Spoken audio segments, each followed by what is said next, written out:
અમદાવાદમાં BRTS driver આઈપીએલની match જોવામાં મશગુલ હતા અને ડ્રાઈવર ડ્રાઇવિંગ કરતા સમયે મોબાઈલ પર મેચ જોતો નજરે પડ્યો। અંજલીથી મણિનગર રૂટ પર દોડતી બસનો આ વિડીયો વાયરલ થયો છે। મુસાફરોના જીવ સાથે ચેડા કરી મેચ જોવી કેટલી યોગ્ય તે સૌથી મોટો સવાલ છે। 2 દિવસ પહેલા જ એમટીએસ બસ ડ્રાઈવરનો અકસ્માતનો વિડીયો પણ વાયરલ થયો હતો। तो काका मैच જોવામાં મશગુલ છે, તેમનું ધ્યાન આમ તો રસ્તા પર હોવું જોઈએ, ડ્રાઇવિંગ પર હોવું જોઈએ, પરંતુ તેમનું ધ્યાન તો આ મેચની અંદર જોવા મળી રહ્યું છે।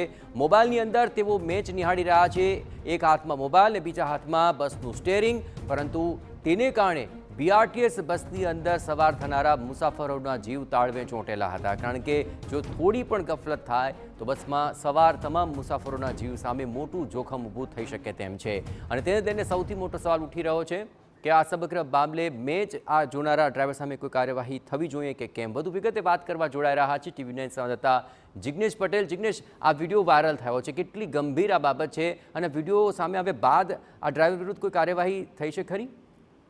ગાઈઝ, જે પ્રમાણે વિડીયો વાયરલ થયો છે કે બીઆરટીએસ બસના ડ્રાઈવર જ્યારે મોબાઈલમાં મેચ નિહાળતા જ્યારે ડ્રાઇવિંગ કરતા હોય, ખૂબ જ જોખમી બાબત ગણી શકાય। ન માત્ર બસમાં બેસેલા મુસાફરો, પરંતુ તેના કારણે, તેની બસના કારણે કોઈ પણ વાહન ચાલક અથવા તો રાહદારીનો સાથે પણ અકસ્માત થવાની શક્યતાઓ વધી જતી હોય છે। કોઈ પણ ડ્રાઈવર અવારનવાર અકસ્માત કરતા હોય, તે એએમટીએસ હોય કે બીઆરટીએસ હોય, આવા અનેક કિસ્સાઓ સામે આવ્યા છે। 2 દિવસ પહેલા જ એક બાઇક સવાર ઉપર એએમટીએસના ડ્રાઈવરે બેફામ રીતે બસ હંકાવી અને અકસ્માત સર્જ્યો હતો, જેનો વિડીયો પણ વાયરલ થયો હતો। આ કિસ્સામાં જોઈએ તો સામે ચાલીને અકસ્માત નોતરતા હોય ડ્રાઈવરો તેવું લાગી રહ્યું છે, કારણ કે મોબાઈલમાં ડ્રાઈવરનું વિશેષ રીતે ધ્યાન હોય અને તેમાં પણ મેચ રમાતી હોય અને મેચ નિહાળવાનું કામ મોબાઈલમાં કરવામાં આવતું હોય, ત્યારે કેવી રીતે બસ હંકાવતા હોય તે સીધી બાબત છે, કારણ કે અકસ્માત થવાના સંજોગો આવા કિસ્સામાં વધી જતા હોય છે।